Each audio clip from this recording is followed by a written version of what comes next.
विद्यार्थियों, आप सभी को वेद तिवारी का नमस्कार। विद्यार्थियों, आप सभी का मेरे चैनल वेदभूषण तिवारी में हार्दिक स्वागत है। इस चैनल में आप सभी को UP PCS, other state PCS, RO UP police और मोटिवेशनल थॉट्स की वीडियो प्राप्त होती है।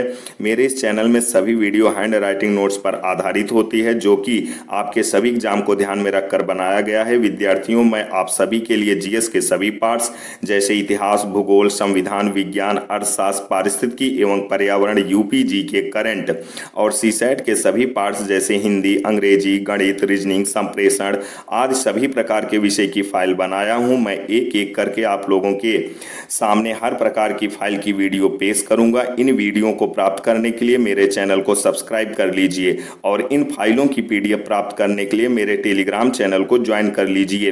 वीडियो में नीचे लिंक दी गई है। जय हिंद, जय भारत, वंदे मातरम, सत्यमेव जयते। अपवाह तंत्र। पूर्ववर्ती नदी। ऐसी नदियां जिनकी उत्पत्ति हिमालय से पूर्व हो चुकी थी। एग्जाम्पल: सिंधु, सतलज, ब्रह्मपुत्र, तीस्ता, अरुणा जिसे कोशी नदी भी कहते हैं।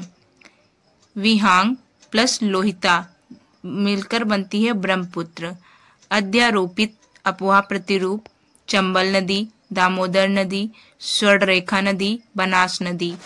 वृक्षाकार अपवाह प्रतिरूप जिसमें मुख्य नदी से अनेक सहायक नदियां मिल जाती हैं, जैसे गंगा, यमुना, सिंधु, गोदावरी, कृष्णा।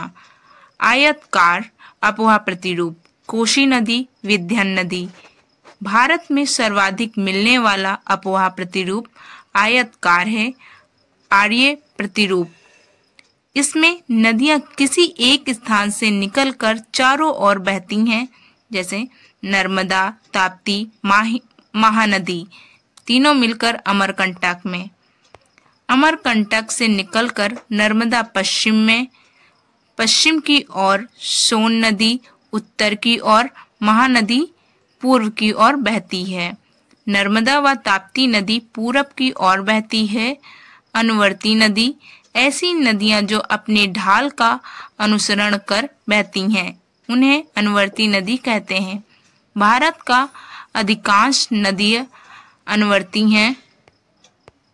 अरब सागर में गिरने वाली नदियां: नर्मदा, ताप्ती, सिंधु।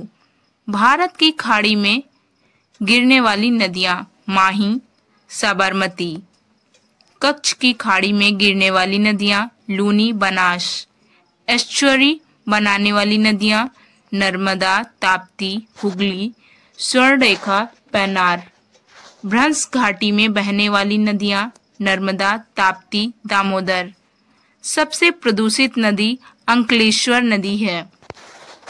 अपवाह तंत्र देखते हैं। अपवाह तंत्र 3 भागों में डिवाइडेड है: गंगा नदी तंत्र, सिंधु नदी तंत्र, ब्रह्मपुत्र नदी तंत्र। गंगा नदी तंत्र देखते हैं। गंगा, यमुना, गोमती, घाघरा, गंडक, चंबल, सेन। सिंधु नदी तंत्र: सिंधु, झेलम, चिनाब, सतलज, रावी। ब्रह्मपुत्र नदी तंत्र: ब्रह्मपुत्र, तीस्ता, सनकोश, मानस, सुबनसारी। ये सभी नदियां इन तीनों नदियों की सहायक नदियां हैं। सिंधु नदी: सिंधु नदी का उद्गम कैलाश पर्वत पर स्थित बोखराचू गलेश्वर से माना जाता है। सिंधु नदी लद्दाख व जास्कर के बीच बहती है। सिंधु नदी हिमालय की सबसे पश्चिमी नदी मानी जाती है। सिंधु नदी की कुल लंबाई 2880 किलोमीटर है। सिंधु नदी की भारत में लंबाई 790 किलोमीटर है। कटक के निकट काबुल नदी इसमें मिल जाती है। कटक पाकिस्तान में स्थित है। सतलज सिंधु की सबसे बड़ी सहायक नदी है। सिंधु की सहायक नदियां सतलज, रावी, चिनाब, झेलम, ब्यास, काबुल, द्रास, हुजा, गिलगित, श्योक। दो आब: दो नदियों के बीच के स्थान को दो आब कहते हैं। बिष्ट दो आब से मिलकर ब्यास प्लस सतलज से मिलकर बिष्ट दो आब बनता है। बारी दो आब ब्यास प्लस रावी से मिलकर बनता है। रचना दो आब रावी प्लस चीनाब से मिलकर बनता है। चाझा दो आब चीनाब प्लस झेलम से मिलकर बनता है। अंतः कराची पाकिस्तान के निकट सिंधु अरब सागर में गिर जाती है। सतलज नदी सिंधु नदी की सबसे बड़ी सहायक नदी है। सतलज नदी का प्राचीन नाम सतुद्री है। उद्गम सतलज का उद्गम कैलाश पर्वत में स्थित मानसरोवर के निकट रॉकस्थल से हुआ माना जाता है। सतलज रोहतांग दर्रे हिमाचल प्रदेश से भारत में प्रवेश करती है। सतलज की कुल लंबाई 1450 किलोमीटर है। भाखड़ा 1500 किलोमीटर नागल बांध है। बांध जलाशय, नागल का मतलब विद्युत केंद्र। भाखड़ा नागल बांध सतलज नदी पर ही बनाया गया है। इंदिरा गांधी नहर परियोजना को हरिके बैराज के निकट सतलज में ब्यास के जल को मिलाकर निकाला गया है। इंदिरा गांधी नहर परियोजना को राजस्थान की जीवन रेखा कहा जाता है। चीनाब नदी का प्राचीन नाम अश्वनी है। उद्गम बड़ा लाचा दर्रा, जास्कर पर्वत। चीनाब नदी को दो भाग में बांटा गया, चंद्र प्लस भागा, इसलिए इसे हिमाचल प्रदेश में चंद्रनगर नदी कहा जाता है। रावी नदी का उद्गम रोहतांग दर्रे से हुआ है। रावी चीनाब में मिल जाती है। रावी की कुल लंबाई 700 किलोमीटर है। व्यास व रावी नदी का उद्गम एक ही है। व्यास का जल सतलज में मिला दिया जाता है। व्यास की कुल लंबाई 460 किलोमीटर है। झेलम नदी का उद्गम बेरीनाग के निकट शेष नाग झील से माना जाता है। बनिहाल दर्रे के निकट या वुलर झील व जम्मू कश्मीर घाटी के दोनों के बीच बहती है। श्रीनगर झेलम नदी के किनारे बसा हुआ है। गंगा भारत की सबसे लंबी नदी मानी जाती है। गंगा की लंबाई 2550 किलोमीटर है। गंगा की सर्वाधिक लंबाई उत्तर प्रदेश में है, 1300 किलोमीटर है। गंगा का उद्गम गौमुख गंगोत्री से हुआ है। गंगा का वास्तविक उद्गम मैप के थ्रू दर्शाया गया है। अलकनंदा व भागीरथी देवप्रयाग में आपस में मिल जाती हैं या संयुक्त धारा हरिद्वार के निकट मैदानी भागों में गंगा के नाम से प्राप्त होती है। अलकनंदा की सहायक नदियां धौली गंगा, विष्णु गंगा, मंदाकिनी, पिंडर नदी। गंगा में मिलने वाली नदियां गोमती गाजीपुर के निकट, घाघरा छपरा के निकट, सोन पटना के निकट, यमुना प्रयाग के निकट। गोमती एकमात्र गंगा की सहायक नदी है जिसका उद्गम मैदानी क्षेत्रों से है। गोमती नदी का उद्गम पीलीभीत की फुल्लर झील से हुआ माना जाता है। गंगा निम्न स्थानों से होकर बहती है। गंगा मेरठ, फर्रुखाबाद, इलाहाबाद, मिर्जापुर, वाराणसी, कानपुर व बलिया से होकर बहती है। गंगा पद्मा के नाम से बंगाल की खाड़ी में गिर जाती है।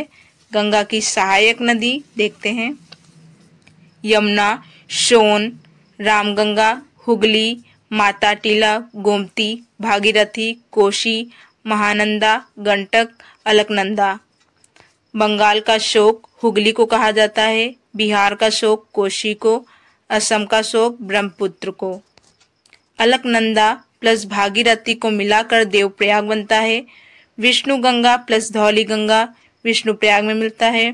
पिंडर नदी अलकनंदा बराबर कर्णप्रयाग में।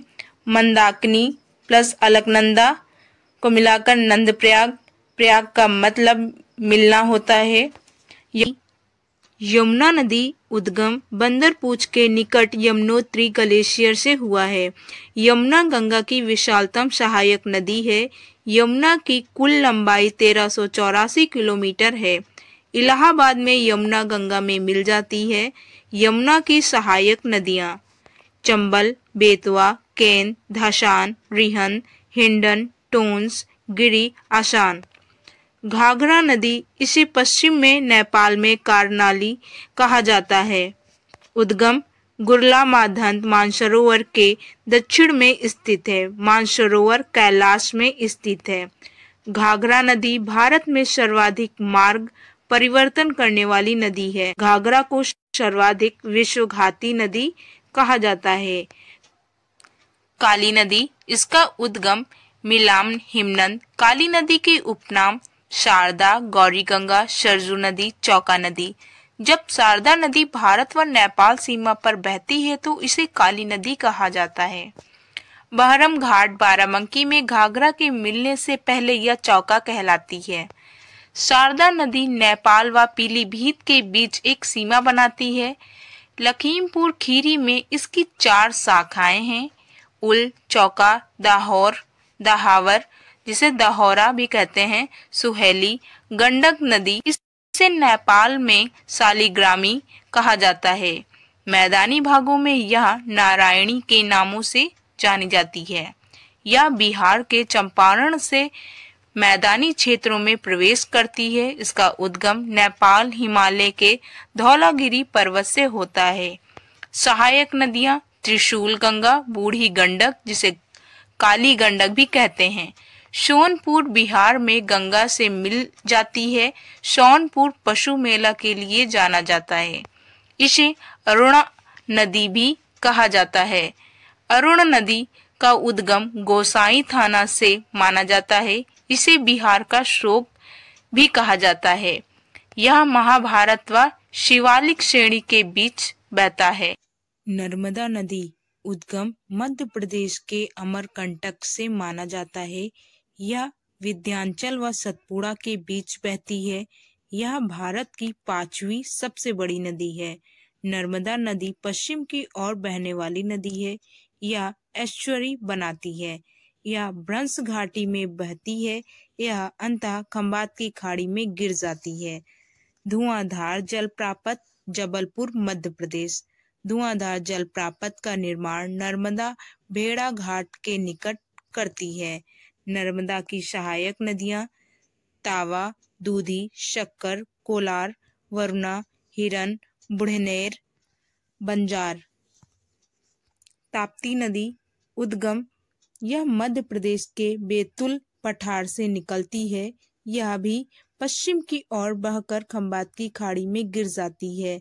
अपोहा क्षेत्र मध्य प्रदेश, गुजरात, महाराष्ट्र, यह भी एस्चुअरी बनाती है। सहायक नदियां अमरावती, बैतूल, पूर्ण। महानदी इसका उद्गम अमरकंटक के दक्षिणी छोर से ही माना जाता है। अपोहा क्षेत्र उड़ीसा व छत्तीसगढ़, हीराकुंड बांध महानदी पर ही बना हुआ है। महानदी की सहायक नदियां तेल, लौंग, जोक, हंसोदो, मांड। गोदावरी नदी गोदावरी दक्षिण भारत की सबसे लंबी नदी है। इसे दक्षिण का गंगा भी कहा जाता है। गोदावरी की लंबाई 1465 किलोमीटर है। अपोहा क्षेत्र महाराष्ट्र, मध्य प्रदेश व आंध्र प्रदेश से होकर बहती है। उद्गम नासिक के त्रयंबकेश्वर पठार से हुआ है। गोदावरी की सहायक नदियां वैनगंगा, वर्धा, इंद्रावती, सबरी, प्रवारा, प्राणहिता। कृष्णा नदी इसका उद्गम महाबलेश्वर के निकट से माना जाता है। लंबाई 1400 किलोमीटर है। अपोहा क्षेत्र महाराष्ट्र, कर्नाटक, आंध्र प्रदेश, नागार्जुन बांध कृष्णा नदी पर ही बना हुआ है। कृष्णा नदी की सहायक नदियां भीमा, कोयना, वरुणा, दूधगंगा, पंचगंगा, मालप्रभा, घाटप्रभा, तुंगभद्रा, मूसी, येरला। कावेरी नदी उद्गम कर्नाटक के ब्रह्मगिरी क्षेत्र से हुआ है। कावेरी की लंबाई 760 किलोमीटर है। अपोहा क्षेत्र केरल, कर्नाटक, तमिलनाडु, शिव समुद्रम जलप्रपात कावेरी नदी पर ही बना हुआ है। कावेरी की सहायक नदियां हेमावती, लोकपवनी, अर्कवती, अमरावती। लूनी नदी उद्गम इसका अरावली पहाड़ी से हुआ है। यह एकमात्र ऐसी नदी है जिसका प्रवाह क्षेत्र थार का मरुस्थल है। लूनी नदी भूमि बंधित नदी है। यह नदी थार के मरुस्थल में ही लुप्त हो जाती है। लूनी कच्छ की खाड़ी में गिर जाती है। इसकी सहायक नदियां सुरसती, बूंदी, सुक्री, जवाई। दामोदर नदी उद्गम छोटा नाग पठार से हुआ है। जैविक मरुस्थल दामोदर नदी को जैविक मरुस्थल कहा जाता है। यह अत्यधिक प्रदूषित होने के कारण हुआ है। बराक नदी दामोदर की सहायक नदी है। दामोदर हुगली की सहायक नदी है। हुगली गंगा की सहायक नदी है। चंबल नदी, इसका उद्गम मध्य प्रदेश के जनपावा पहाड़ी से हुआ है। अपोहा क्षेत्र मध्य प्रदेश, भिंड, मुरैना, राजस्थान, झलवाड़ा, कोटा, बूंदी, धौलपुर। पौराणिक नदी का यह प्राचीन नाम चम्रावती है। चर्मवती, लंबाई 960 किलोमीटर। चंबल में बिहार क्षेत्र का निर्माण किया गया है। भारत का सर्वाधिक गली अपर्दान वाला क्षेत्र चंबल बेसिन है। चंबल नदी पर निर्मित बांध राणा सागर बांध जो कि राजस्थान में है, गांधी सागर बांध ये भी राजस्थान में है, जवाहर सागर बांध राजस्थान। चंबल की सहायक नदियां काली, सिंध, सिवान, बनास। बेतवा नदी, इसका उद्गम मध्य प्रदेश के भोपाल से हुआ है। अपोहा क्षेत्र भोपाल, ग्वालियर, झांस, जलौन, हामिरपुर। हामिर के निकट यह यमुना में मिल जाती है। बेतवा नहर हामिरपुर से निकाली गई है। लंबाई 480 किलोमीटर। ब्रह्मपुत्र नदी, इसका उद्गम मानसरोवर जो कि कैलाश से है। तिब्बत में इसे सांगपो कहा जाता है। दिहांग नदी व लोहित नदी पासी घाट के निकट मिलकर ब्रह्मपुत्र बनाती है। लंबाई 2900 किलोमीटर है। अपोहा क्षेत्र चीन जो कि तिब्बत में है, भारत व बांग्लादेश में बहती है। अरुणाचल प्रदेश में इसे दिहांग कहा जाता है। बांग्लादेश में इसे यमुना कहा जाता है। सिंधु, सतलज व ब्रह्मपुत्र तीनों का उद्गम स्थल एक है, परंतु सिंधु व सतलज पश्चिम की ओर बहती है जबकि ब्रह्मपुत्र पूर्व की ओर बहती है। असम में सदीपा के निकट इसे ब्रह्मपुत्र कहा जाता है। मांजुली द्वीप बांग्लादेश विश्व का सबसे बड़ा नदी द्वीप है। यह ब्रह्मपुत्र पर निर्मित है। गंगा ब्रह्मपुत्र का डेल्टा विश्व का सबसे बड़ा डेल्टा माना जाता है। सुंदरवन के निकट पश्चिम बंगाल। डेल्टा शब्द का सबसे पहले प्रयोग हेरोडोटस ने किया था। ब्रह्मपुत्र की सहायक नदियां मानस, सुबनसारी, तिस्ता, सनकोस, रामगंगा। इसका उद्गम कुमायूं हिमालय नैनीताल से हुआ है। लंबाई 600 किलोमीटर। नजीबाबाद, बिजनौर से यह मैदानी क्षेत्रों में प्रवेश करती है। कन्नौज, हरदोई में यह गंगा से मिल जाती है। माही नदी, यह गुजरात में बहती है। इसका उद्गम अमझारा, विध्यांचल। यह खंबात की खाड़ी में गिर जाती है। उकाई परियोजना माही नदी पर निर्मित है। झीलें, विवर्तनिक झीलें, ऐसी झीलें जिनका दरार एवं भ्रंशन से हुआ है। एग्जाम्पल, वूलर झील जम्मू कश्मीर में है। नौकुचिया झील उत्तराखंड। ये झीलें कश्मीर व कुमायूं के पर्वतीय क्षेत्रों में पाई जाती हैं। ज्वालामुखी झीलें, जिसे क्रेटर झील भी कहते हैं। ज्वालामुखी के क्रेटर में जल भर जाने से ज्वालामुखी झील का निर्माण होता है। एग्जाम्पल, बुड़वाना झील जो कि महाराष्ट्र में है। लोनार झील महाराष्ट्र में है। अनूप झील, इसे लैगून झील भी कहा जाता है। एग्जाम्पल, अष्टमुखी झील जो कि केरल में है। बेबनान झील केरल, चिल्का झील उड़ीसा, कोलेरू झील आंध्र प्रदेश, पुलिकट झील आंध्र प्रदेश व तमिलनाडु सीमा पर स्थित है। वायु निर्मित झीलें, साभर झील राजस्थान, डिडवाना झील राजस्थान, पंचभद्रा झील राजस्थान, लून कासर झील राजस्थान, डल झील श्रीनगर, हिमाकत सागर झील हैदराबाद, हुसैन सागर झील आंध्र प्रदेश, काली बैली झील पांडुचेरी, फुल्लर झील पीलीभीत, लोकटक झील मणिपुर, ओस्मान सागर हैदराबाद, पुष्कर झील अजमेर। भारत में मीठे पानी की सबसे बड़ी झील वूलर झील है जो कि जम्मू कश्मीर में है। भारत में सबसे बड़ी लैगून झील चिल्का झील जो कि उड़ीसा में है। जलप्रपात जोग प्रपात शरावती नदी पर बना हुआ है। शिव समुद्रम जलप्रपात कावेरी नदी पर। गर सोतपा महात्मा गांधी जलप्रपात पर बना हुआ है। पैकारा जलप्रपात नीलगिरी। चुलिया चंबल प्रपात चंबल नदी पर। धुआंधार जलप्रपात नर्मदा नदी। मंकी प्रपात कोयम्बटूर। विषभ प्रपात मेघालय। भारत का सबसे ऊंचा जलप्रपात जोग प्रपात सुनते हैं। जलवायु, जल प्लस वायु से मिलकर जलवायु बनता है। जलवायु वर्षा, तापमान, पवनों का प्रवाह, मृदा। भारत एक मानसूनी जलवायु वाला देश है। मानसून शब्द पवनों के प्रवाह को इंगित करता है। इसमें पवनों को प्रवाह 6 माह का होता है। पवने 6 माह तक स्थल मार्ग से जल मार्ग की ओर एवं 6 माह तक जल भाग से स्थल भाग की ओर चलती हैं। मानसून केवल पवनों के प्रवाह को व्यक्त करता है। मानसून शब्द का प्रयोग सबसे पहली बार अरब भूगोल बेताओ ने किया था। मानसून शब्द अरबी भाषा के मौसमी से मिलकर बना हुआ है। मानसून की खोज हितपल्स द्वारा की गई है। मानसून का वृहत एवं सटीक वर्णन आलमसूदी द्वारा किया गया है। भारत की जलवायु पर 2 कारकों का प्रभाव पड़ता है। उत्तर में हिमालय, दक्षिण में हिंद महासागर। हिमालय पर्वत एशिया से आने वाली ठंडी पवनों से भारत की रक्षा करता है एवं हिंद महासागर इसे उष्णकटिबंधीय स्वरूप प्रदान करता है। भारतीय मानसून को 2 भागों में बांटा जाता है। कौन कौन से, आइए देखते हैं। शीतकालीन, जिसे उत्तर पूर्व मानसून कहते हैं। ग्रीष्मकालीन, दक्षिण से पश्चिम मानसून। भारत में ऋतुएं, उत्तर से पूर्वी मानसून।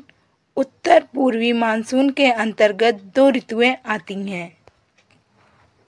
शीतकाल 1 दिसंबर से 15 मार्च तक माना जाता है। ग्रीष्मकाल 15 मार्च से 31 मई तक माना जाता है। दक्षिणी पश्चिमी मानसून, दक्षिणी पश्चिमी मानसून के अंतर्गत भी 2 ऋतुएं आती हैं। वर्षा ऋतु 1 जून से 30 सितंबर तक माना जाता है। प्रत्यावर्तन काल या लौटता हुआ मानसून 1 अक्टूबर से 30 नवंबर। शीतकाल 1 दिसंबर से 15 मार्च तक। भारत में शीत ऋतु सामान्यतः 2 सामान्य रहती हैं, परंतु कभी-कभी शीतलहर का प्रयोग भी देखने को मिलता है। तापमान ठंडे महीने जनवरी फरवरी, औसत तापमान 21 डिग्री सेल्सियस। पवनें शुष्क होती हैं। आसमान साफ रहता है। वर्षा सामान्यतः भारत में शीत ऋतु शुष्क रहती हैं, अर्थात वर्षा नहीं होती है। भारत में शीतकाल में वर्षा पश्चिमी विक्षोभ के प्रवेश होने के कारण होती है। पश्चिमी विक्षोभ पछुआ पवनें होती हैं, जिनकी उत्पत्ति भूमध्य सागर में होती हैं। ये फारस की खाड़ी, ईरान, इराक, सीरिया से होते हुए भारत में प्रवेश करती हैं। पश्चिमी विक्षोभ शीतोष्ण चक्रवात होते हैं। भारत में शीतकाल में सर्वाधिक वर्षा उत्तरी भारत में होती है। उत्तरी भारत का मतलब पंजाब, जम्मू कश्मीर। ग्रीष्मकाल 15 मार्च से 31 मई। तापमान ग्रीष्म ऋतु भी शुष्क व उष्ण होती है। औसत तापमान 30 से 32 डिग्री सेल्सियस। उत्तर भारत का सर्वाधिक गर्म महीना जुलाई का होता है। पवने ग्रीष्म काल में लू चलना मुख्य लक्षण है। वर्षा कभी कभी ग्रीष्म काल में वर्षा भी हो जाती है। कर्नाटक में यह वर्षा कहवा की फसल के लिए लाभदायक हो जाती है, अतः इसे यहाँ चेरी ब्लॉसम कहा जाता है। ग्रीष्म काल में तेज आंधियाँ आती हैं, जिन्हें पश्चिम बंगाल में नावेस्टर या काल वैशाखी कहा जाता है। दक्षिणी पश्चिमी मानसून वर्षा ऋतु 1 जून से 30 सितंबर तक माना जाता है। जून माह के आते आते सूर्य उत्तरायण हो जाता है। वह कर्क रेखा पर लंबवत चमकने लगता है, जिससे कि पेशवर पाकिस्तान के निकट निम्न वायु दाब का क्षेत्र बन जाता है। यही निम्न दाब का क्षेत्र वर्षा के लिए अनुकूल दशाएं बनाता है। व्यापारिक पवनें भूमध्यम रेखा को जैसे ही पार करती हैं, कोरियोल्स बल के कारण उनकी दिशा उत्तर से पूर्व से बदलकर दक्षिणी पश्चिमी हो जाती है। भारत में दक्षिणी पश्चिमी का मानसून कहा जाता है। प्रायद्वीपीय स्थिति के कारण यह मानसून दो भागों में बंट जाता है, अरब सागर का मानसून, बंगाल की खाड़ी का मानसून। पहली बारिश 1 जून को केरल के महेंद्रगिरी पर्वत से टकराकर होती है। अरब सागर का मानसून यह सागर पश्चिमी घाट से टकराकर सर्वाधिक वर्षा करती है। यह लगभग 200 सेंटीमीटर से अधिक वर्षा होती है। इस शाखा से केरल, कर्नाटक, तमिलनाडु व महाराष्ट्र में वर्षा होती है। भारत का एकमात्र राज्य उड़ीसा है जहां पर सूखा भी पड़ता है, बाढ़ भी आती है और चक्रवात से भी ग्रसित होते हैं। वृष्टि छाया प्रदेश, पश्चिमी घाट का पूर्वी भाग वृष्टि छाया प्रदेश कहलाता है। कर्नाटक का पूर्वी हिस्सा, इलायची की पहाड़ियां कर्णिमान हिल्स केरल व तमिलनाडु के बीच स्थित है। यह भी वृष्टि छाया प्रदेश का हिस्सा है। नागपुर में बंगाल की खाड़ी का मानसून व अरब सागर का मानसून दोनों मिल जाते हैं। दोनों के मिलने के बाद चक्रवाती वर्षा होती है। खंबात की खाड़ी व कच्छ की खाड़ी में उष्ण चक्रवात आते हैं। कांधला बंदरगाह गुजरात उष्णकटिबंधीय चक्रवात से सर्वाधिक विनाश सहन करता है। कांधला एक ज्वारीय बंदरगाह है। बंगाल की खाड़ी का मानसून, भारत में सर्वाधिक वर्षा बंगाल की खाड़ी के मानसून से होती है। इस शाखा से असम, मेघालय, अरुणाचल प्रदेश सहित पश्चिम बंगाल आदि राज्यों में वर्षा होती है। सर्वाधिक वर्षा मानसिन राम जो कि मेघालय में है होती है, लगभग 1200 सेंटीमीटर। यह मेघालय राज्य में स्थित है। अरब सागर का मानसून चक्रवाती वर्षा करता है, जबकि बंगाल की खाड़ी का मानसून पर्वतीय वर्षा करती है। मलवा का पठार जो कि मध्य प्रदेश में है, बंगाल की खाड़ी से वर्षा प्राप्त करता है। भारत में मानसून की सर्वाधिक अवधि यानी रुकने का समय तमिलनाडु में है तथा सबसे कम समय का तक मानसून पंजाब में रुकता है। भारत में सर्वाधिक वर्षा पर्वतीय वर्षा होती है, यानी पर्वतों से टकराकर होती है।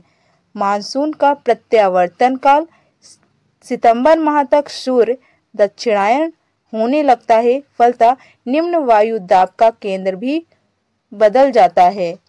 सितंबर के पहले प्रथम सप्ताह में मानसून राजस्थान के पश्चिमी भाग से लौटने लगता है।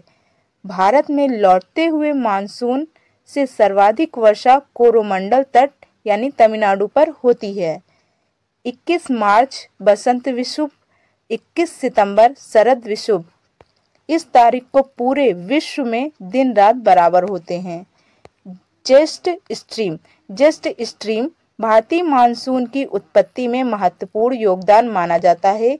ये अत्यंत वेग से चलने वाली पछुआ पवनें हैं जो पश्चिमी से पूर्व की ओर चला करती हैं। ये मुख्यतः 9 से 12 किलोमीटर की ऊंचाई पर प्रभावित होती हैं। इनकी खोज द्वितीय विश्व युद्ध के समय रास्बी द्वारा की गई। कोपेन का जलवायु वर्गीकरण, तापमान एवं वर्षा के आधार पर कोपेन ने भारत को 9 प्रमुख जलवायु प्रदेशों में बांटा गया है। आधार औसत मासिक वर्षा, औसत मासिक तापमान, औसत वार्षिक वर्षा। 3 मुख्य प्रदेश हैं।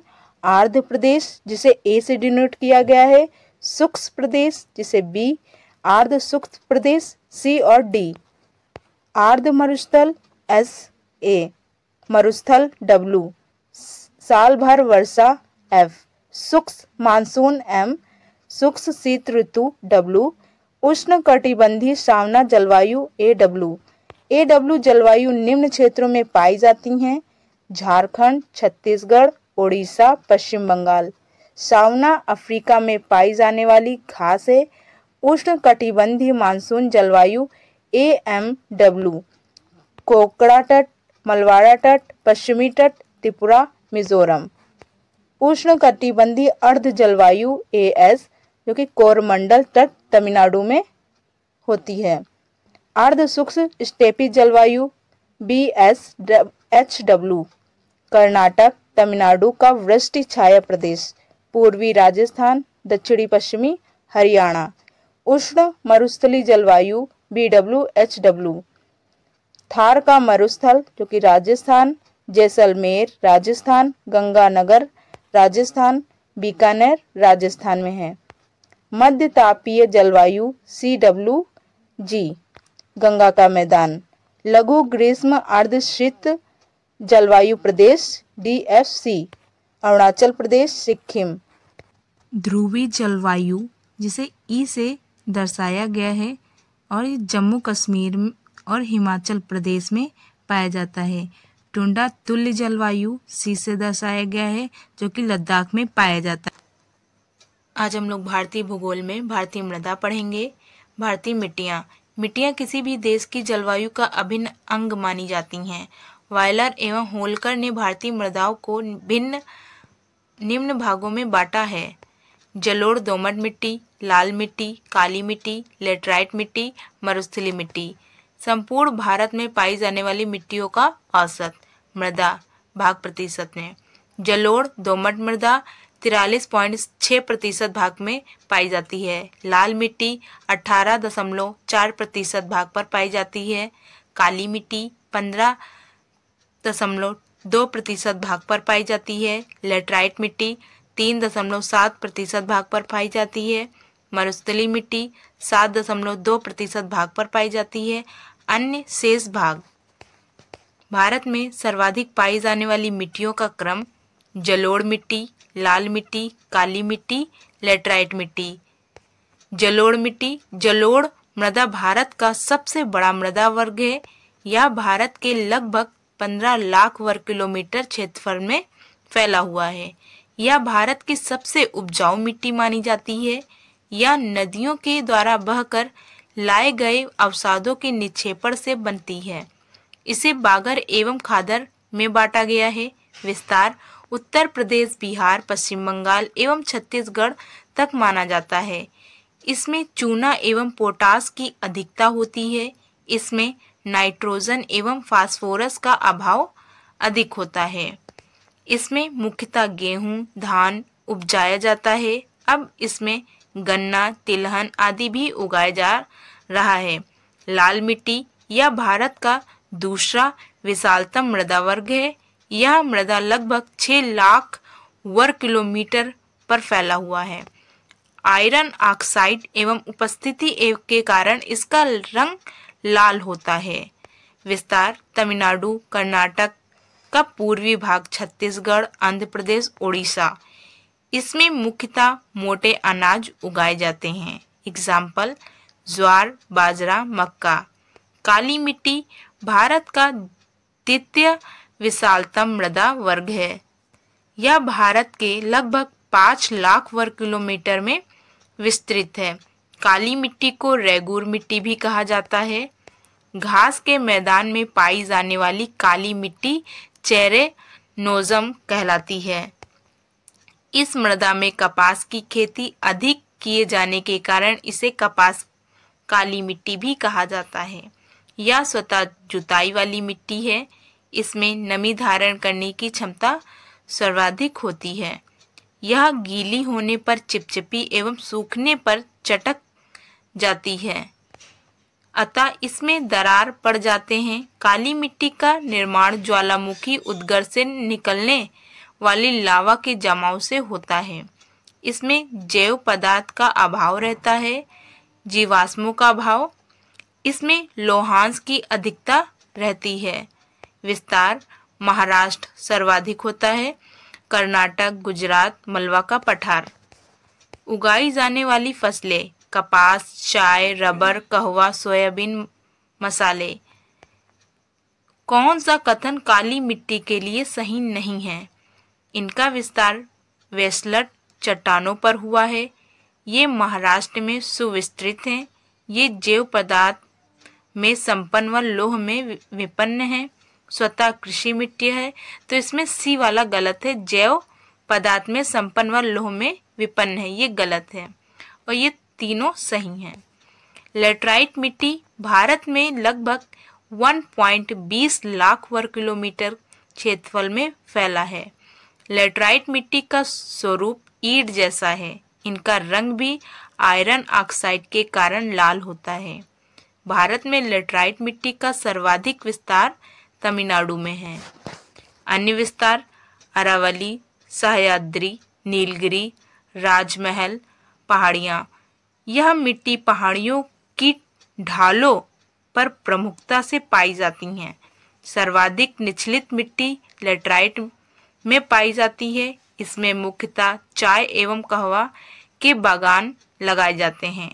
मरुस्थलीय मृदा, इनका विस्तार लगभग 1.42 लाख वर्ग किलोमीटर पर है। यह मृदा कृषि के लिए अनुपजाऊ मानी जाती है। इनका विस्तार पश्चिम पंजाब, पश्चिमी उत्तर प्रदेश, राजस्थान। इसमें मूंगफली व सरसों आदि का उत्पादन किया जा रहा है। तिलहन के उत्पादन के लिए राजस्थान सबसे आगे है। दालों के उत्पादन में सबसे आगे मध्य प्रदेश है। कपास का सबसे बड़ा उत्पादक राज्य महाराष्ट्र है। क्षारीय मृदाएं, इन्हें रेह कलहर व चौपन के नाम से भी जाना जाता है। इनका प्रयोग धोबी लोग कपड़े धोने में भी कर लेते हैं। इसे उपजाऊ बनाने के लिए जिप्सम का प्रयोग किया जाता है। भारत में सर्वाधिक बंजर भूमि राजस्थान में है। प्रतिशत की दृष्टि से सर्वाधिक बंजर भूमि जम्मू कश्मीर। भारत में सर्वाधिक लवणीय मृदा गुजरात।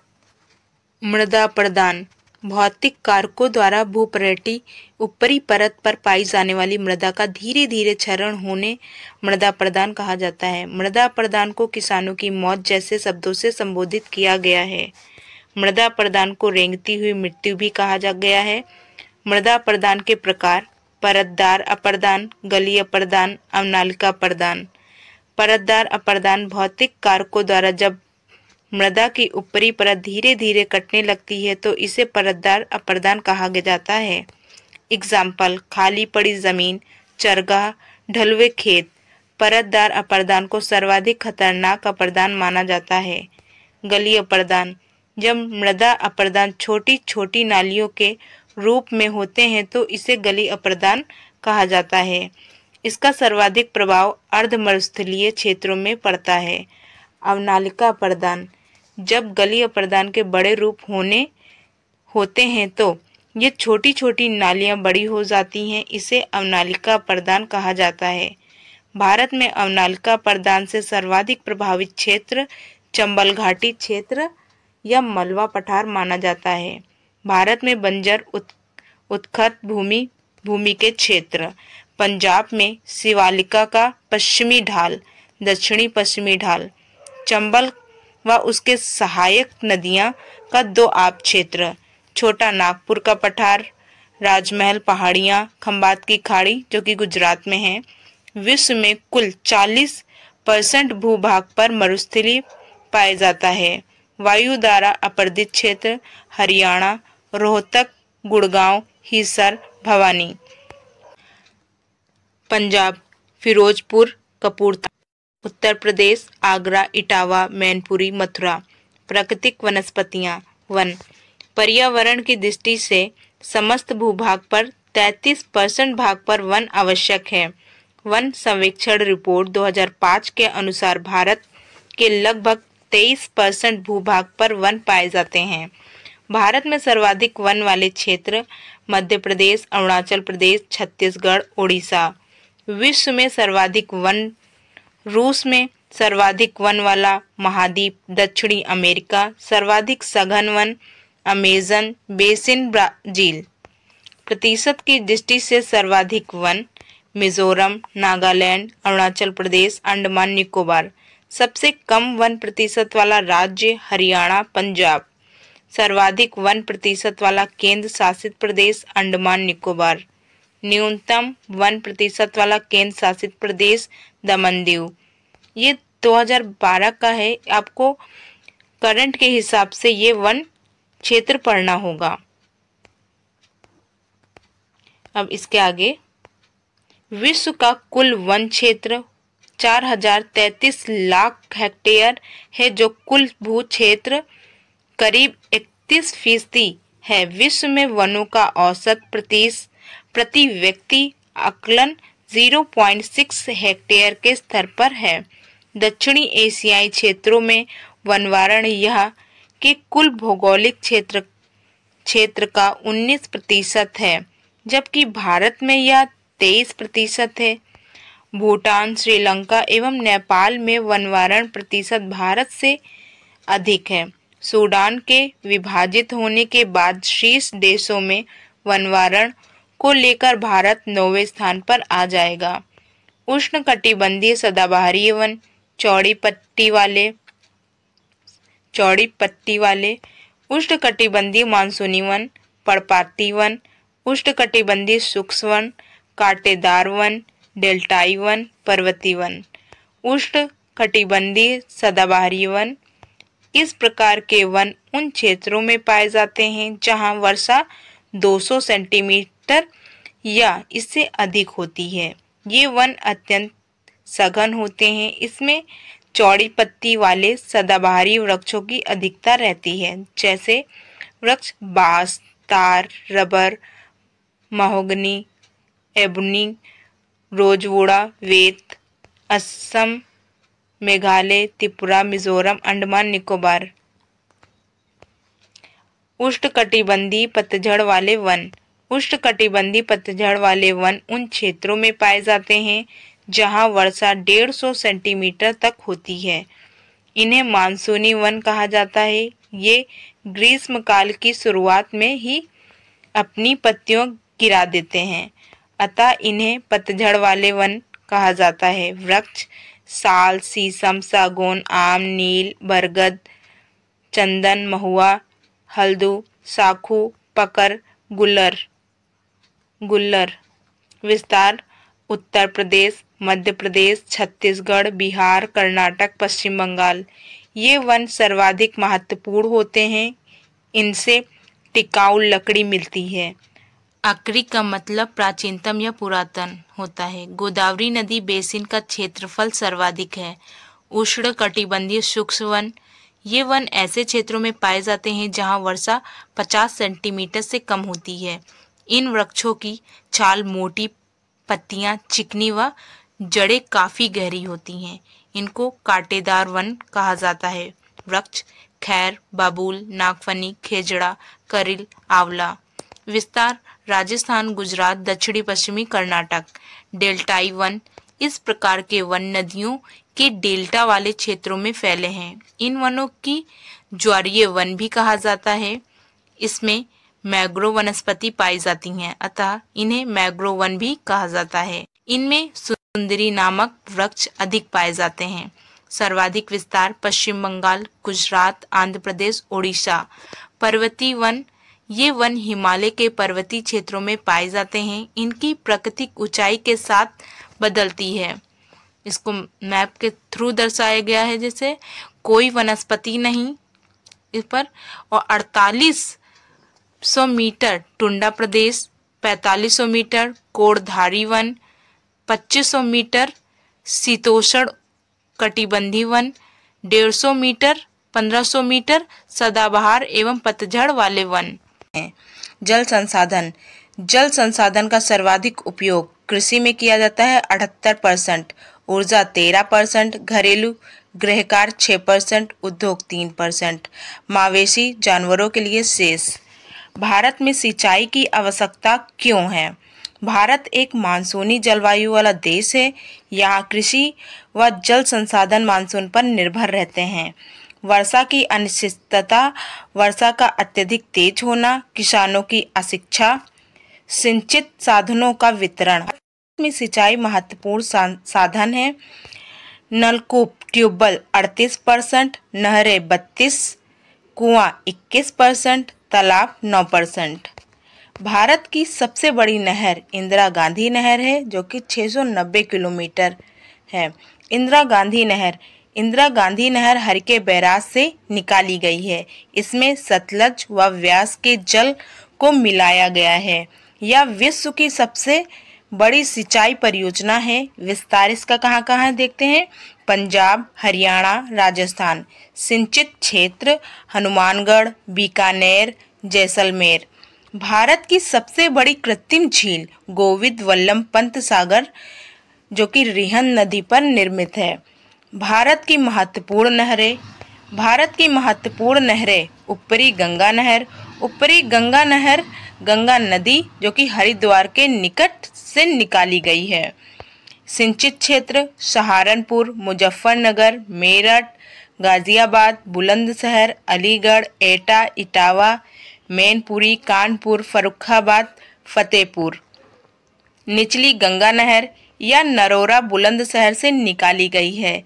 यह मैनपुरी में ऊपरी गंगा नहर से मिल जाती है। सिंचित क्षेत्र बुलंदशहर, अलीगढ़, एटा, इटावा, मैनपुरी, कानपुर, कौशाम्बी। पूर्वी यमुना नहर, इसका उद्गम सहारनपुर से माना जाता है या यमुना नदी से निकाली गई है। पूर्वी यमुना नहर शाहजहां द्वारा बनवाई गई है। भारत में सबसे पहले सिंचाई के लिए नहर बनवाने वाला सुल्तान गयासुद्दीन तुगलक था।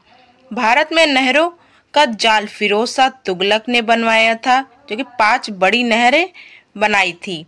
भारत में सबसे पहले सिंचाई कर फिरोज शाह तुगलक ने लगवाया था। इस कर का नाम था हक़ सर्ब। सिंचित क्षेत्र मुजफ्फरनगर, सहारनपुर, मेरठ। शारदा नहर यह उत्तर प्रदेश की सबसे बड़ी नहर है। यह बनवासा नैनीताल में शारदा नदी से निकाली गई है। सिंचित क्षेत्र सहारनपुर, बाराबंकी, पीलीभीत, सीतापुर, खीरी, हरदोई, लखनऊ, उन्नाव, रायबरेली, प्रतापगढ़, सुल्तानपुर, इलाहाबाद। आगरा नहर यमुना नदी से निकाली गई है। सिंचित क्षेत्र आगरा, मथुरा, गाजियाबाद, गुड़गांव, भरतपुर, दिल्ली। बेतवा नहर यह बेतवा नदी से निकाली गई है। सिंचित क्षेत्र झांसी, जलौन, हमीरपुर। माता टीला नहर यह बेतवा नदी से निकाली गई है। बेतवा का मतलब गुरुसराय मंदिर। सिंचित क्षेत्र ललितपुर, झांसी, हमीरपुर, जालौन, भिंड, ग्वालियर, दतिया 108 जैन मंदिरों के कारण प्रसिद्ध है। पश्चिमी यमुना नहर, इसका निर्माण फिरोज शाह तुगलक ने करवाया था। ये हरियाणा के ताजे वाल से निकाली गई है। सिंचित क्षेत्र करनल, रोहतक, सोनीपत, जिंद, अंबाला, हिसार, कुरुक्षेत्र। सरहिंद नहर या रोपड़ पंजाब में सतलज नदी से निकाली गई है। सिंचित क्षेत्र पटियाला, भटिंडा, लुधियाना, फरीदपुर, फिरोजपुर। बीकानेर नहर यह सतलज नदी से निकाली गई है। सिंचित क्षेत्र बीकानेर, फिरोजपुर। त्रिवेणी नहर यह गंडक नदी से निकाली गई है। सिंचित क्षेत्र बिहार। एंडन नहर यह दामोदर नदी से निकाली गई है। इसमें 1000 हेक्टेयर भूमि की सिंचाई की जाती है। यह पश्चिम बंगाल की मुख्य नहर है। मंटूर नहर यह कावेरी नदी से निकाली गई है। इसमें तमिलनाडु के सलेम एवं कोयम्बटूर जिले की सिंचाई होती है। केंद्रपाड़ा नहर ये ओडिशा राज्य की मुख्य नहर है। यह विरुत्पा नदी से निकाली गई है। नहर से सर्वाधिक सिंचित राज्य उत्तर प्रदेश, आंध्र प्रदेश से किया जाता है। नलकूप से सर्वाधिक सिंचित क्षेत्र उत्तर प्रदेश, आंध्र प्रदेश, राजस्थान। कुआं से सर्वाधिक सिंचित राज्य तमिलनाडु, आंध्र प्रदेश, ओडिशा, केरल। तालाब से सर्वाधिक सिंचित राज्य तमिलनाडु, आंध्र प्रदेश, गोवा, महाराष्ट्र। भारत में सर्वाधिक सिंचित क्षेत्र उत्तर प्रदेश, मध्य प्रदेश, राजस्थान। प्रतिशत की दृष्टि से सर्वाधिक सिंचित क्षेत्र पंजाब, हरियाणा, उत्तर प्रदेश। न्यूनतम सिंचित क्षेत्र मिजोरम। भारत में सर्वाधिक नलकूप व नहरें उत्तर प्रदेश में हैं। नदी घाटी परियोजना नदियों में आने वाली बाढ़ एवं नियंत्रण करने व सिंचाई का विकल्प बनाने के लिए नदियों पर सरकार ने बहुउद्देशीय परियोजनाओं निर्मित की। जवाहरलाल नेहरू ने नदी घाटी परियोजनाओं को आधुनिक भारत का मंदिर कहा। भारत ने अमेरिका से नदी घाटी परियोजना का विचार प्राप्त किया था। भारत में सर्वप्रथम दामोदर घाटी निर्गम 1948 में बनाया गया। अमेरिका की टेनिस नदी घाटी परियोजना की नकल करते हुए सरकार ने देश में सर्वप्रथम दामोदर घाटी परियोजना शुरू की। दामोदर घाटी परियोजना भारत में बनने वाली पहली परियोजना थी। दामोदर घाटी परियोजना, यह परियोजना दामोदर नदी पर निर्मित है। दामोदर हुगली की सहायक नदी मानी जाती है। यह स्वतंत्र भारत की पहली परियोजना है। दामोदर घाटी पर निर्मित बांध तिलिया, मैथान, कोनार, पांचेत। दामोदर घाटी का विद्युत ग्रह बोकारो, दुर्गापुर, चंद्रपुर।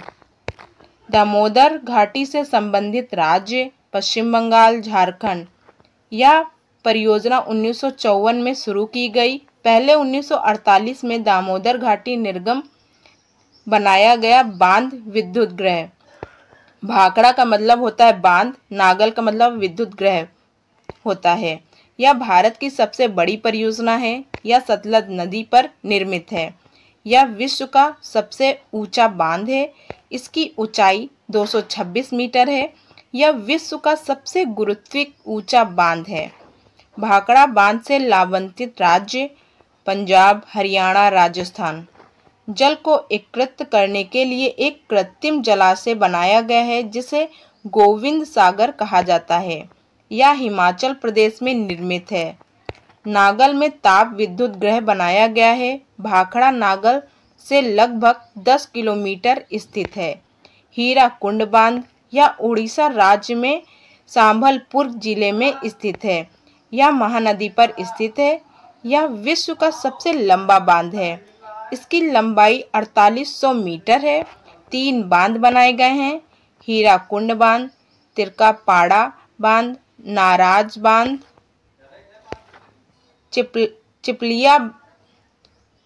चिपलिया में शक्ति विद्युत केंद्र बनाए गए हैं। कोसी परियोजना, यह कोसी नदी पर निर्मित है। यह बिहार व नेपाल की संयुक्त परियोजना जाना जाता है। मुख्य उद्देश्य कोसी पर प्रति वर्ष आने वाली बाढ़ को रोकना था। नेपाल के हनुमाननगर में एक कंकड़ा बांध बनाया गया है। दरभंगा एवं मुजफ्फरपुर जिलों की सर्वाधिक सिंचाई व विकास संभव हुआ। रिहंद नदी परियोजना, यह उत्तर प्रदेश के मिर्जापुर के पिपरी नामक स्थान पर निर्मित है। यह उत्तर प्रदेश की सबसे बड़ी परियोजना है। यहाँ एक कृत्रिम झील निर्मित की गई जिसे गोविंद वल्लभ पंत सागर परियोजना कहा गया। सोन नहर इसी से निकाली गई है। ओबरा में शक्ति केंद्र बनाया गया। चंबल घाटी परियोजना, यह मध्य प्रदेश व राजस्थान की संयुक्त परियोजना है। यह चंबल नदी पर निर्मित है। 3 बांध बनाए गए: राणा सागर बांध राजस्थान में, गांधी सागर बांध मध्य प्रदेश, जवाहर सागर बांध राजस्थान। नर्मदा घाटी परियोजना, यह भारत की 5वीं विशालतम परियोजना है। यह नर्मदा नदी पर स्थित है। यह मध्य प्रदेश, गुजरात व राजस्थान की संयुक्त परियोजना है। इसे इंदिरा सागर परियोजना कहा जाता है। शारदा सरोवर बांध नर्मदा नदी पर स्थित है। इसी बांध की ऊंचाई को लेकर नर्मदा बचाओ आंदोलन चलाया गया। नर्मदा बचाओ आंदोलन बाबा आमटे मेधव पाटेकर। टिहरी बांध परियोजना, यह भागीरथी व भिलगिन्ना नदियों के संगम पर निर्मित है। यह एशिया का सबसे बड़ा बांध माना जाता है। यह देश का सर्वोच्च चट्टानी बांध है। यह उत्तराखंड में स्थित है। यह एक कृत्रिम जलाशय बनाया गया है जिसे स्वामी रामतीर्थ सागर कहा गया। कोटेश्वर में एक संतुलन बांध बनाया गया। परियोजनाओं को 2 भागों में बांटा गया: केंद्र सरकार द्वारा प्रायोजित, राज्य सरकार द्वारा प्रायोजित। केंद्र सरकार द्वारा प्रायोजित भाखड़ा नागल परियोजना, हीराकुंड परियोजना, रिहंद परियोजना, दामोदर नदी परियोजना, कोसी नदी परियोजना। परियोजना संबंधित राज्य नदी चंबल परियोजना जो कि मध्य प्रदेश, राजस्थान और चंबल नदी पर बना हुआ है। मयूरक्षी परियोजना बंगाल मयूरक्षी नदी पर। मंचकुंड परियोजना आंध्र प्रदेश, उड़ीसा मंचकुंड में बना हुआ है। फरक्का परियोजना पश्चिम बंगाल हुगली नदी पर। रंजीत सागर परियोजना पंजाब रावी नदी पर। कोयना परियोजना महाराष्ट्र कोयना नदी पर। पोचमपात परियोजना आंध्र प्रदेश गोदावरी। तुंगभद्रा परियोजना आंध्र प्रदेश तुंगभद्रा नदी। उकाई परियोजना गुजरात ताप्ती नदी। सलाल परियोजना जम्मू कश्मीर चिनाब नदी। दुलहस्ती जम्मू कश्मीर चिनाब नदी। बगलिहार जम्मू कश्मीर चिनाब नदी। थीन बांध परियोजना पंजाब रावी नदी। नाथपा साकरी परियोजना हिमाचल प्रदेश सतलज नदी। तुलबुल परियोजना जम्मू कश्मीर झेलम नदी। नागार्जुन सागर परियोजना आंध्र प्रदेश कृष्णा नदी। लक्ष्मी सागर परियोजना उत्तर प्रदेश बेतवा नदी। राणा सागर परियोजना उत्तर प्रदेश मध्य प्रदेश बिहार कांगसावती नदी पर। राजघाट परियोजना उत्तर प्रदेश मध्य प्रदेश बेतवा नदी। माता टीला परियोजना उत्तर प्रदेश मध्य प्रदेश बेतवा नदी पर बना हुआ है। आज हम लोग भारतीय भूगोल में बंदरगाह पढ़ेंगे, तो आइए वीडियो स्टार्ट करते हैं। बंदरगाह भारत में वर्तमान में 13 बड़े बंदरगाह पश्चिमी व पूर्वी तटों पर स्थित हैं। 13वां बंदरगाह पोर्ट ब्लेयर पूर्व में स्थित है। पश्चिमी तट पर स्थित बंदरगाह। अगला बंदरगाह जो कि गुजरात में है। मुंबई बंदरगाह मुंबई। जवाहरलाल नेहरू बंदरगाह नवा शेवा मुंबई में स्थित है। मरमा गोवा गोवा राज्य में। न्यू मंगलोर कर्नाटक। कोची बंदरगाह केरल। पूर्वी तट पर स्थित बंदरगाह कोलकाता बंदरगाह पश्चिमी बंगाल। हल्दिया बंदरगाह पश्चिम बंगाल। पारादीपी बंदरगाह उड़ीसा। विशाखापट्टनम बंदरगाह आंध्र प्रदेश। चेन्नई बंदरगाह तमिलनाडु राज्य। एन्नोर बंदरगाह तमिलनाडु। तूतीकोरन बंदरगाह तमिलनाडु। बंदरगाह और पत्तन एक ही चीज़ हैं। भारत में सर्वाधिक लैगून झील केरल में है। भारत का आयत बंदरगाह कांदला बंदरगाह है। भारत का सबसे बड़ा बंदरगाह मुंबई बंदरगाह है। भारत का सबसे प्राचीन बंदरगाह चेन्नई बंदरगाह। भारत का एकमात्र कृत्रिम बंदरगाह चेन्नई बंदरगाह है। भारत का सबसे गहरा बंदरगाह विशाखापट्टनम। भारत का सर्वाधिक व्यस्त बंदरगाह विशाखापट्टनम है। सर्वाधिक व्यापार करने वाला बंदरगाह विशाखापट्टनम।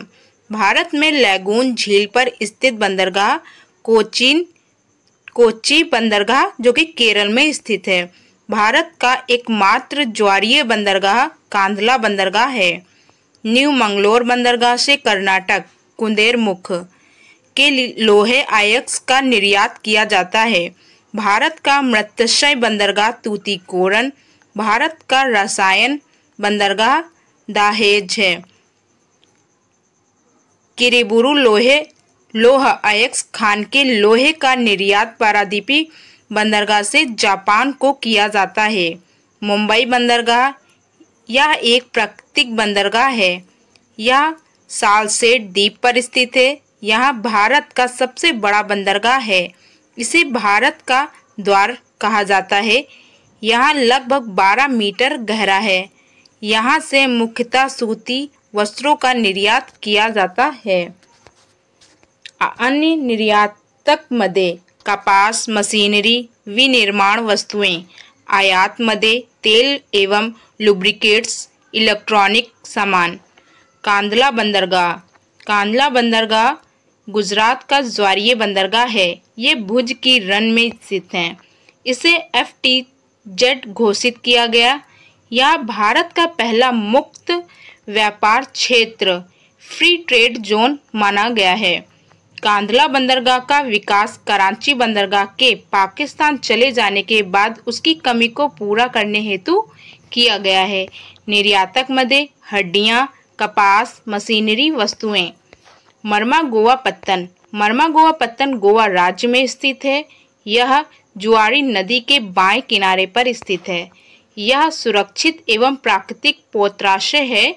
यह भारतीय नौसेना हेतु जहाज बनाए व उनके रख रखाव का प्रबंध भी किया जाता है। यहाँ से काजू, पान के पत्ते व कागज का निर्यात किया जाता है। चेन्नई पत्तन यह पूर्वी तट पर स्थित है। यह चेन्नई के उत्तरी भाग में स्थित है।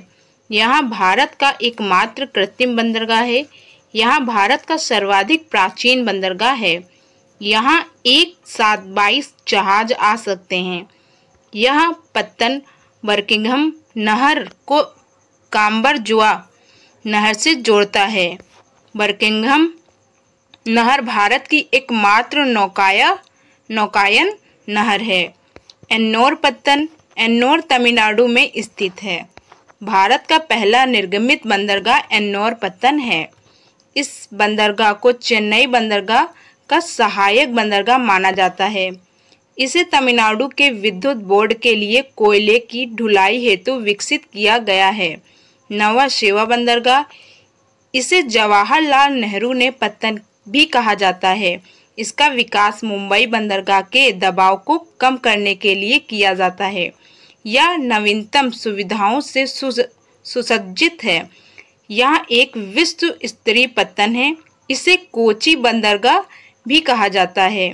यह लैगून पर बना हुआ एकमात्र बंदरगाह है। यह मलवारा तट पर स्थित है। कोलकाता बंदरगाह एक नदी पत्तन है। यह हुगली नदी पर स्थित है। इसका मुख्य पोत्राशय खिदरीपुर में स्थित है। कोलकाता से 64 किलोमीटर दूर डायमंड हार्बर का निर्माण किया गया है।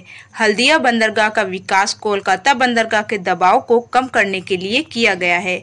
पारादीप पत्तन यह उड़ीसा राज्य में स्थित है। यह देश के गहरे जल वाला बंदरगाह है। न्यू मंगलोर यह कर्नाटक राज्य में स्थित है। यह पश्चिमी तट पर स्थित है। केंद्र मुख्य लोहे अयस्क को इसी बंदरगाह से भेजा जाता है। यह राष्ट्रीय राजमार्ग 17 द्वारा जुड़ा हुआ है। विशाखापट्टनम यह आंध्र प्रदेश में स्थित है। यहाँ देश का सबसे बड़ा बंदरगाह है। डॉल्फिन नोज एक पहाड़ी इस बंदरगाह को समुद्री तूफानों से सुरक्षित रखता है। तूतीकोरन यह तमिलनाडु में स्थित पूर्वी तट का बंदरगाह है। इसे मतस्ता पत्तन कहा जाता है। यह समुद्री जल उथला होने के कारण जहाज 5 किलोमीटर दूर ही खड़े रहते हैं। यहाँ एक खुला बंदरगाह है। यह से मुख्यतः कोयले का निर्यात होता है। तो विद्यार्थियों, ऐसे ही वीडियो पाने के लिए हमारे चैनल को सब्सक्राइब करना ना भूलें। जय हिंद, जय भारत, वंदे मातरम, सत्यमेव जयते।